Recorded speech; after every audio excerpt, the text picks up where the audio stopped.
देख रहे हैं एनएसडी टाइम्स। यहाँ खबरों का सिलसिला कभी रुकता नहीं। मैं अंजलि हाजिर हूँ आपके सामने इस खबर के साथ। 78 लोकसभा भदोही में चुनाव के नामांकन हेतु अनेक प्रत्याशी ने नामांकन किया, जिसमें वीरेंद्र चौबे जी का कहना है कि हम जैसे लोगों का शोषण हो रहा है, हमें नामांकन नहीं करने दिया गया। अधिकारियों द्वारा कहा गया कि आप लेट से आए हैं।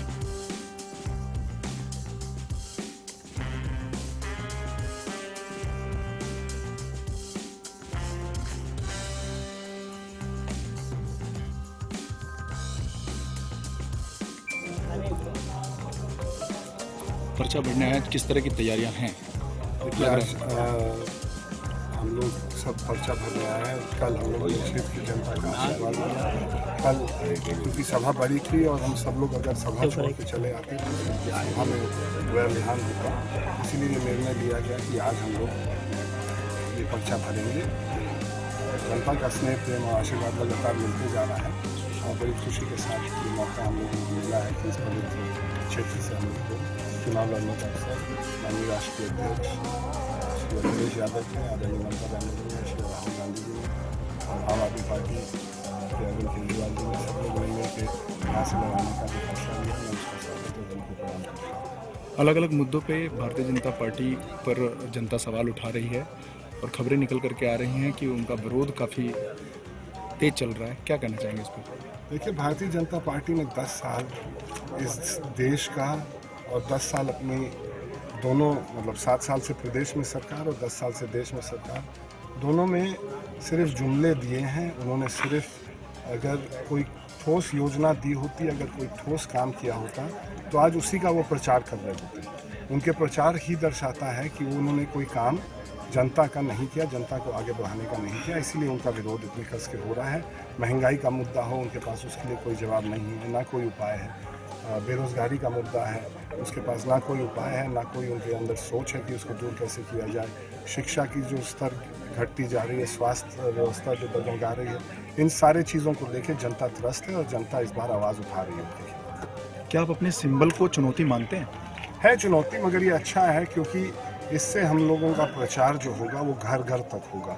एक एक जन को जाके जब हम लोग चुनाव निशान समझाएंगे तो ये उनको मालूम होगा और ये हमारे कार्यकर्ताओं को मालूम होगा कि कितने लोग साथ में आ रहे हैं। उनको धन्यवाद दे देंगे और जो लोग नहीं आ रहे उनको मनाने का भी वक्त रहेगा उनके पास। तो ये अच्छा है और मुझे लगता है कि वही कारण होगा कि हम लोग का जीत का अंतर बहुत बड़ा होगा। खबर है कि कुछ बीजेपी नेता भी आपके टच में हैं अंदरूनी रूप से। अब मैं तो नहीं जानता हूँ, मैं तो जानता हूँ उनको कि वो इस क्षेत्र के मतदाता हैं और मतदाता सब मेरे साथ जुटते जा रहे हैं।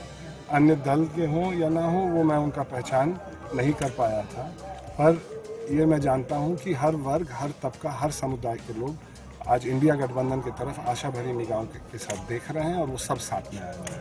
आपने लंबे समय तक प्रचार किया है, किस तरह की चुनौतियाँ आपके सामने आई हैं अभी तक? अब देखिए, क्षेत्र तो लंबा है ही है, पर ये जो हम लोग का 1.5 महीना पहले से जो प्रचार प्रसार शुरू हो गया है, उसमें हम लोग ने लगभग इस क्षेत्र के अधिकांश गांव में कम से कम हमारा पदार्पण किसी न किसी रूप में हो चुका है। अब अगले 20 दिन में हम लोग इसको और गति देंगे और ये कोशिश रहेगा कि हर गांव तक कम से कम हम लोग पहुँचें और जनता का आशीर्वाद प्राप्त करें। कॉलेज का वादा प्रदेश की सरकार ने की थी। आज तक मेडिकल कॉलेज कहाँ बना है किसी को पता नहीं।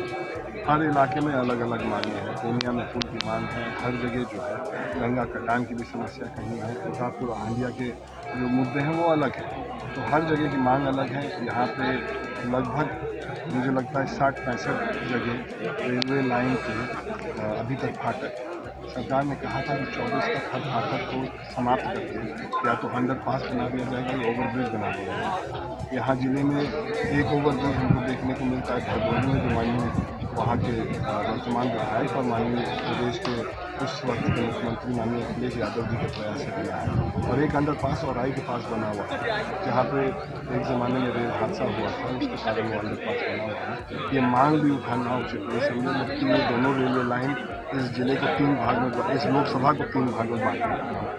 तो ये सारी प्राथमिकता रहेंगी और ये सारी मांग हम लेके सदन में जाएंगे और सदन में जाएंगे।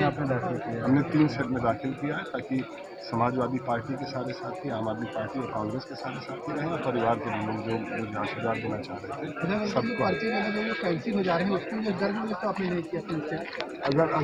अगर एक सेट करते हैं वो भी कैंसिल होता, अगर 3 सेट करते हैं, जब इनको करना ही है, जब इसी तरह से इनको चुनाव कराना ही है देश में, तो उस पर किसी का बस चलने वाला है नहीं।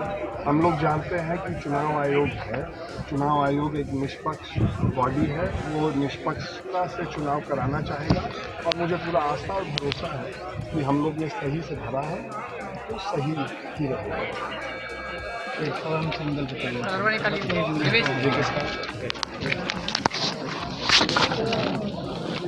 साधन व्यवस्था नहीं है, उसके लिए सारा व्यवस्था है, उसके लिए सारा नियम लागू है, लेकिन औरों के लिए कोई नियम लागू नहीं। सारी गाड़ियां आकर मेन गेट पर खड़ी हो गई, कोई प्रशासन उसका विरोध नहीं किया। क्या नाम है आपका? वीरेंद्र चौबे।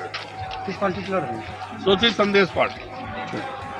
यहाँ पर क्या हुआ वीरेंद्र जी, क्या समस्या है? यहाँ पर हम लोगों के साथ कुठाराघात हो रहा है, यहाँ पर लोकतंत्र की हत्या की जा रही है। लोकतंत्र का कोई मतलब नहीं रह गया, प्रजातंत्र का कोई मतलब नहीं रह गया है। हाई फाई प्रोफाइल वालों का सम्मान होता है, जो गरीब कुचले लोग हैं उनका कोई सम्मान नहीं। उनको टाइम दिखाया जाता है, और जो बड़े लोग हैं उनको टाइम की परवाह नहीं होती। क्यों नामांकन क्यों रोका गया आपको? नामांकन रोका गया कि 5 मिनट लेट हो गए, जबकि हम आधे घंटे से उस गेट से अंदर आ रहे हैं। वहाँ चेक इन करे, आधा घंटा लगा दिए चेक करने में, और इसके बाद यहाँ आते आते समय इनका पूरा हो गया। अब 3 गेट लगाए हैं, एक गेट से हम एंट्री के बाद अब दूसरा गेट का फिर एंट्री लें। अब आए 12 बजे से एंट्री लेना शुरू करें, तब जाकर इनके पास पहुँचेंगे। समस्या है, इस पर ध्यान देना होगा। सभी के साथ एक जैसा व्यवहार होना चाहिए।